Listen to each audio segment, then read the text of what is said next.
नमस्कार दोस्तों, आइए इस वीडियो में हम लोग हाइड्रोलिक के एक नए chapter flow through open channel को पढ़ने वाले हैं।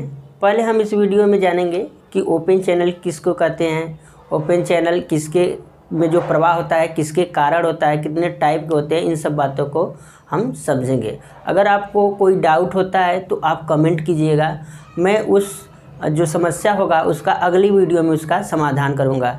और अभी तक अगर आपने हमारे चैनल को सब्सक्राइब नहीं किया है तो सब्सक्राइब करो और अपने दोस्तों के साथ अधिक से अधिक शेयर करो, ताकि पॉलिटेक्निक कर रहे सिविल और मैकेनिकल के जो विद्यार्थी हैं वो हमसे जुड़ सके। तो आइए हम समझते हैं कि ओपन चैनल क्या होता है। तो हम सभी लोगों ने नदी, नहर, नालों को देखा होगा।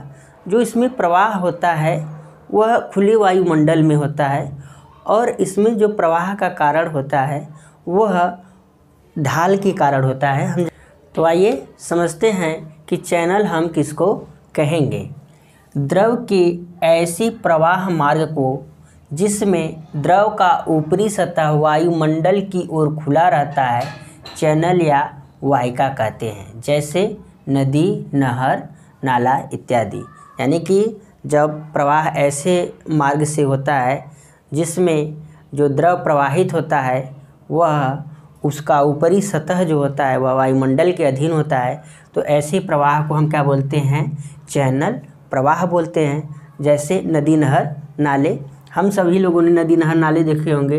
तो कुछ इस प्रकार से होता है, ठीक है। तो इस प्रकार से अगर मान लेते हैं ये कोई नहर है, इसमें द्रव प्रवाहित हो रहा है, तो अब इसमें जो द्रव प्रवाहित होगा तो इसमें जो दाब लगेगा वायुमंडलीय दाब लगेगा, तो इस प्रकार से जो प्रवाह होगा उसको हम चैनल फ्लो बोलेंगे। चैनल में प्रवाह का कारण यानी कि जैसे पाइप में फ्लो होता है वह दाब के कारण होता है, पंप द्वारा उस पर दाब लगाया जाता है, उसके कारण उसमें प्रवाहित होता है।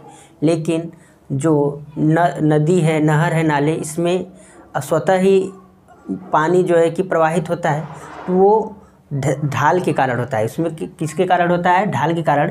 तो चैनल में प्रवाह के लिए इसकी तली में ढाल रखते हैं, यानी कि जो नदी, नहर, नाले हैं उसमें जो प्रवाह का कारण क्या है, स्लोप है। चैनल में प्रवाह वेग, द्रव प्रवाह का वेग चैनल की किसी काट के सभी बिंदुओं पर समान नहीं होता है। चैनल की तली तथा साइड की दीवारों की ओर वेग कम होता जाता है। हम जानते हैं कि जो द्रव प्रवाहित होता है नदी में या नाले में, तो जितने भी अनुप्रस्थ काट अगर इसका है तो जो द्रव प्रवाहित होता है उसका वेग, प्रत्येक कण का वेग सभी जगह समान नहीं होगा। जो द्रव के कण यहाँ पर होंगे, द्रव की तली पर और साइडों में होंगे, उनका वेग कम होगा। जैसे जैसे हम तली और साइड से दूर जाएंगे तो उसका मान यानी कि द्रव के वेग का मान अधिक होता जाएगा। इसी प्रकार से इसमें भी जितने भी साइड में लगे होंगे, साइड से कण अधीन होंगे, पास होंगे, उनका वेग कम होगा। जैसे जैसे हम साइड से दूर जाते होंगे तो उनका मान अधिक, वेग का मान अधिक होगा। और क्या है, अब हम चैनलों का वर्गीकरण पढ़ेंगे, क्लासिफिकेशन ऑफ चैनल की किस आधार पर हम देखने वाले हैं। पहला है चैनल पूर्ण रूप से बंद है या नहीं है, ठीक है। पहला हम क्या देखेंगे, चैनल पूर्ण रूप से बंद है या नहीं है। तो इस आधार पर खुली चैनल, ओपन चैनल और ढकी चैनल दो प्रकार के होते हैं, ठीक है। तो खुली चैनल किसको बोलेंगे, नदी और नहर ऐसे को क्या बोलेंगे, खुली चैनल बोलेंगे। ढका चैनल किसको बोलेंगे, उसको हम कवर्ड चैनल, सीवर हो गया, अपूर्ण भरा पाइप हो गया, और ढका नाला, इनको क्या बोलेंगे हम, ढका चैनल। दोनों में जो प्रवाह होगा वह वायुमंडलीय दाब के कारण ही होगा, वायुमंडलीय दाब पर ही होगा, ठीक है, वायुमंडलीय दाब पर ही होगा। दूसरा है अनुप्रस्थ काट की समता के आधार पर, यानी अनुप्रस्थ काट कैसा है, रेगुलर है या इरेगुलर है, उसके आधार पर अब हम देखेंगे कि चैनल दो प्रकार के होते हैं। पहला सम चैनल, दूसरा असम चैनल। यानी सम चैनल उसको कहेंगे जिनका जो अनुप्रस्थ काट हो एक नियमित आकार में हो, तो ऐसे चैनल को हम क्या बोलेंगे, रेगुलर चैनल बोलेंगे। जैसे सीवर हो गया, पक्की नाली हो गया, लाइन कैनाल हो गया, तो इन प्रकार के जो चैनल होंगे उनको हम सन चैनल बोलेंगे। और इसमें भी जो द्रव प्रवाहित होगा वह वायुमंडलीय दाब पर, यानी कि इसमें जो दाब लगेगा वह वायुमंडलीय दाब लगेगा। और असम चैनल के अंतर्गत क्या होता है, इसका जो अनुप्रस्थ काट होता है, क्योंकि नदी में क्या होता है उसका जो तट होता है या इस प्रकार से अंदर का होता है, तो इस प्रकार से जो इरेगुलर कैनल होगा वह कौन सा होगा, चैनल होगा वह कौन सा है, नदी है। अगर हम तीसरा किस आधार पर करते हैं, प्रवाह के आधार पर, तो पहला सम प्रवाह चैनल। सम प्रवाह समान प्रवाह चैनल का मतलब यूनिफॉर्म फ्लो चैनल। यहाँ पर हम देख रहे हैं कि जो समान प्रवाह चैनल होगा उसमें जो ये द्रव, ये जो है कि मान लेते हैं चैनल की तली है और ये द्रव जो प्रवाहित हो रहा है उसका ये ऊपरी तल है। तो इसकी प्रत्येक लंबाई में यानी पूरी लंबाई में हर जगह ये एच का वैल्यू समान होगा। अगर ऐसा कोई प्रवाह मार्ग है तो उसको हम क्या बोलेंगे, समान प्रवाह चैनल।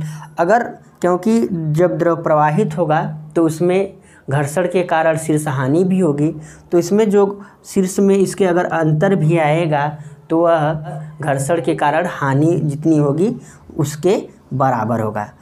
अब दूसरा है असमान प्रवाह channel, non uniform flow channel. उसको हम क्या बोलेंगे, यानी कि जिसमें क्या हो प्रत्येक लंबाई में क्या हो, यानी कि जो प्रवाह हो रहा है उसके पूरे लंबाई में अगर एच की वैल्यू क्या हो, असमान हो, तो ऐसे चैनल को हम क्या बोलेंगे, असमान प्रवाह चैनल। अब आइए हम लोग ओपन चैनल में हाइड्रोलिक ग्रेडियंट लाइन यानी द्रवी ढाल रेखा को समझते हैं। जैसे हमने पाइप फ्लो में पढ़ा था कि अगर कोई द्रव प्रवाहित हो रहा है पाइप में, तो उसमें जो पीजोमेट्रिक हेड होता था उसको मिलाने से जो रेखा मिलती थी वो हाइड्रोलिक ग्रेडियंट लाइन कहलाती थी। तो जो हाइड्रोलिक ग्रेडियंट लाइन क्या क्या होता था, जो स्टैटिक हेड होता था वह और प्रेशर हेड, ठीक है, का योग होता था। लेकिन अब यहाँ पर हम देख रहे हैं जो द्रव प्रवाहित हो रहा है वह वायुमंडलीय दाब पर हो रहा है, यानी कि यहाँ पर ये जो प्रेशर हेड है नहीं होगा। तो इस प्रकार से हम कह सकते हैं कि चैनल में हाइड्रोलिक ग्रेडियंट लाइन, चैनल की दशा में द्रवी ढाल रेखा प्रवाहित द्रव तल के स्वतंत्र तल पर ही होता है। तो हम देख रहे हैं क्योंकि यहाँ पर जो द्रव का प्रवाह होगा वह वायुमंडलीय दाब के अधीन होगा, तो इसमें वायुमंडलीय जो दाब होता है वह इस द्रवी ढाल रेखा पर ही होता है, इसी ढाल रेखा पर ही जो वायुमंडलीय दाब होता है। तो इस प्रकार से जो द्रवी ढाल रेखा भी होगी वह जो द्रव प्रवाहित हो रहा है उसके स्वतंत्र तल पर ही होगा। अब हम बात करते हैं ओपन चैनल में टोटल एनर्जी लाइन यानी संपूर्ण ऊर्जा रेखा को। तो हम पाइप में देखे थे संपूर्ण ऊर्जा रेखा क्या होती थी, उसके स्टैटिक हेड, प्रेशर हेड और उसके वेलोसिटी हेड के योग के बराबर होती थी। क्योंकि यहाँ पर प्रेशर जो का मान शून्य है, यहाँ पर जो क्योंकि प्रवाह जो हो रहा है वह वायुमंडल के अधीन हो रहा है, तो इस प्रकार से हम क्या करेंगे, जब द्रवी ढाल रेखा में अगर हम वेग शीर्ष को ऐड कर देंगे तो जो रेखा प्राप्त होगी वही संपूर्ण ऊर्जा रेखा प्राप्त होगी। तो इस प्रकार से हम कह सकते हैं कि द्रव के स्वतंत्र तल अथवा द्रवी ढाल रेखा में यदि द्रव का वेग शीर्ष जोड़ दिया जाए तो संपूर्ण ऊर्जा रेखा प्राप्त हो जाती है। तो इस प्रकार से हम कह सकते हैं टोटल एनर्जी लाइन बराबर द्रवी ढाल रेखा, द्रवी ढाल रेखा प्लस वेग शीर्ष, वेग शीर्ष। तो यह क्या होगा, टोटल एनर्जी के बराबर हो जाएगा। अब आइए हम समझते हैं स्पेसिफिक एनर्जी और स्पेसिफिक हेड यानी विशिष्ट ऊर्जा या विशिष्ट शीर्ष हम किसको बोलेंगे ओपन चैनल में। चैनल का विशिष्ट शीर्ष द्रव की गहराई तथा वेग शीर्ष के योग के बराबर होती है। यह विशिष्ट शीर्ष ही द्रव के इकाई भार की विशिष्ट ऊर्जा कहलाती है। यानी जो स्पेसिफिक एनर्जी है वह क्या होता है, यह जो द्रव तल की गहराई है यहाँ पर, और अगर हम इसमें वेग शीर्ष को ऐड कर देंगे तो क्या हमें प्राप्त हो जाएगा, विशिष्ट शीर्ष। तो इस प्रकार से हम क्या कह सकते हैं, विशिष्ट शीर्ष बराबर यानी कि द्रव तल की गहराई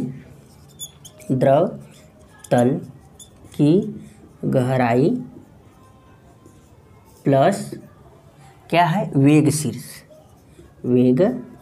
शीर्ष। अगर हम यहाँ पर दिया हुआ है द्रव तल की जो गहराई है क्या है, h है, और यहाँ पर जो यह द्रव प्रवाहित हो रहा है v वेग से, तो वेग के कारण इसमें जो वेग शीर्ष है वह कितना है, v²/2g, तो प्लस v²/2g। तो इस प्रकार से यही जो मान है h + v²/2g, यह द्रव के इकाई भार की विशिष्ट ऊर्जा प्रदर्शित करती है। तो इस प्रकार से हमने hydraulic gradient line, total energy line और स्पेसिफिक एनर्जी लाइन को समझा। फिर आइए अब हम समझते हैं पाइप प्रवाह तथा चैनल प्रवाह में अंतर को।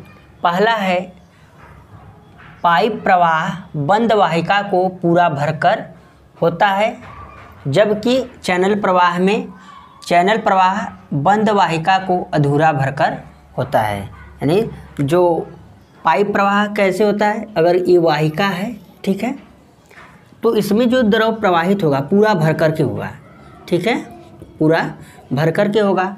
अगर हम चैनल प्रवाह की बात करें तो जो इसमें प्रवाह होगा वो क्या होगा, अधूरा होगा। तो इस प्रकार के प्रवाह को हम क्या बोलेंगे, चैनल प्रवाह बोलेंगे। अगर इस प्रकार से प्रवाह हो रहा है तो इसको पाइप फ्लो बोलेंगे। दूसरा क्या है, यह प्रवाह दाब बल के कारण होता है, क्योंकि जब द्रव प्रवाहित होता है तो पाइप में क्या होता है, प्रवाहित होता है, और इसमें दाब के कारण होता है। अगर हम चैनल प्रवाह में बात करें तो यह प्रवाह चैनल की तली के ढाल के कारण गुरुत्व के अधीन होता है। जो चैनल में प्रवाह किस प्रकार से होता है, ढाल के कारण होता है, और ढाल के कारण गुरुत्व के अधीन होता है। तो इस प्रकार से प्रवाह जो होता है उसको क्या बोलते हैं, चैनल फ्लो बोलते हैं। फिर तीसरा क्या है, इस प्रवाह में घर्षण शीर्ष हानि दो बिंदुओं के बीच दाब के अंतर होता है। यानी कि अगर हम बात करें जो पाइप फ्लो है तो इसमें जो घर्षण के कारण शीर्ष हानि होती है वह दो बिंदुओं के अंतर के बराबर होती है। इसको हम समझते हैं, जैसे इस पाइप में क्या है, द्रव प्रवाहित हो रहा है, ठीक है। अगर यहाँ पर हम पीजोमीटर लगा दें कि यहाँ पर 2 पीजोमीटर हम लगा दे रहे हैं, तो यहाँ से यहाँ तक द्रव जाने में क्या होगा, घर्षण के कारण क्या हो, शीर्ष हानि होगी, जिसके कारण अगर यहाँ तक मान लेते हैं द्रव भरा हुआ है, यहाँ पर H1 मान लेते हैं, तो घर्षण के कारण यहाँ पर शीर्ष हानि शीर्ष जो होते हैं H2 हो जाता है। तो यहाँ पर अब कितना शीर्ष कम हो रहा है, ये अगर इसका अंतर ये मान लेते हैं HF, तो HF बराबर क्या हो जाएगा, H1 - H2। तो यही क्या है, घर्षण के कारण शीर्ष हानि है। तो इस प्रकार से इसमें हम देखें चैनल प्रवाह में समान प्रवाह में घर्षण शीर्ष हानि चैनल तली के ढाल के समतुल्य होगा। तो समान प्रवाह किसको बोलते हैं, जिसका पूरे लंबाई में क्या हो, सभी जगह गहराई समान होती है, तो ऐसे प्रवाह को हम चैनल में समान प्रवाह बोलते हैं। इसकी स्थिति में जो घर्षण शीर्ष हानि होती है चैनल की तली के ढाल के समतुल्य होगा। जो ढाल होगा इसमें क्षैतिज से ढाल होगा उसी के समतुल्य होगा। और अगला क्या है, द्रव तल द्रवी ढाल रेखा के नीचे कहीं भी हो सकता है।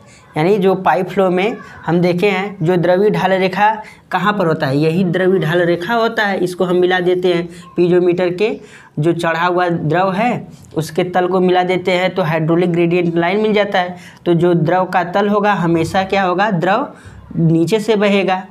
पाइप में अगर हम बात करें कैनाल में तो इसमें चैनल में तो द्रव तल द्रवी ढाल रेखा पर ही होता है। इसमें जो द्रवी ढाल रेखा होती है वह द्रव तल पर ही होता है। तो इस प्रकार से हम कह सकते हैं कि चैनल में द्रव तल हम द्रवी ढाल रेखा पर ही होता है और पाइप में जो द्रव तल होता है वह द्रवी ढाल रेखा से नीचे होता है।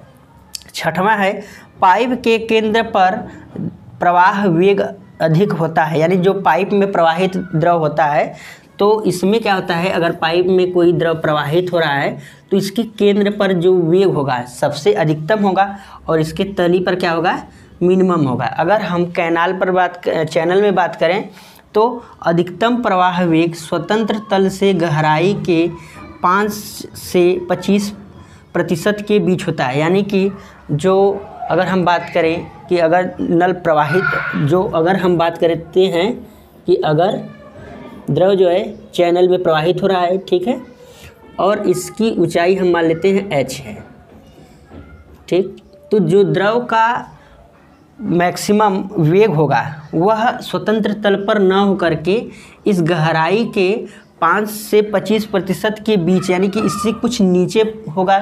क्यों ऐसा होता है, पृष्ठ तनाव के कारण ऐसा होता है कि ऊपरी सतह पर न लेकर के इससे कुछ नीचे इसका वेग मैक्सिमम होता है। और मैक्सिमम कितना होता है, औसत वेग द्रव तल के वेग का लगभग 0.9 गुना रखते हैं। यानी कि जो यहाँ पर जो ऊपरी तल का वेग होगा, अगर मान लेते हैं v है तो इसका औसत वेग द्रव तल के वेग का यानी कि इसके वेग का जो एवरेज वेलोसिटी लेंगे लगभग 0.9 गुना लेते हैं।